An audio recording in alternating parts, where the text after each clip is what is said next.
السلام عليكم ورحمة الله وبركاته. مرحبا بكم في سكاي نيوز إخبار الرياضة. كشفت صحيفة الإسبانية عن صفقة تبادلية منتظرة بين إدارة ناد ياي برشلونة الإسباني تشيلسي الإنجليزي قد يتم الكشف عنها خلال الساعات القليلة القادمة.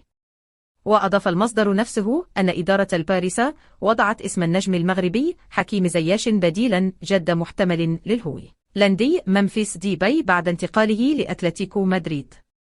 وفي سياق غير منفصل أضافت الصحيفة الإسبانية أن الفريق اللندي تشيلسي يسعى من جانبه إلى إجراء صفقة تبادلية مع برشلونة بانتقال زياش إلى النادي الكاتالوني عبر انتداب كيسيه.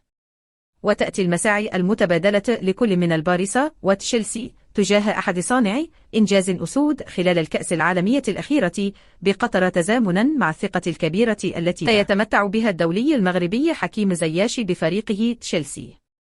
ومنذ البدايات الأولى لظهور أخبار انتقال زياش إلى برشلونة، أبدى نجم الكرة الهولندي السابق رودي خوليت تحمسه لهذا الانتقال داعيا إدارة الباريس إلى ضرورة التعاقد مع زياش، مقدما وعده له بأنه لن يندم على هذه الصفقة، مبديا ثقته الكبيرة في قدرة زياش على النجاح في إسبانيا بخلاف الدوري الإنجليزي الممتاز، مؤكد بأن طريقة لعب ماسترو المنتخب المغربي تطابق نادي برشلونة.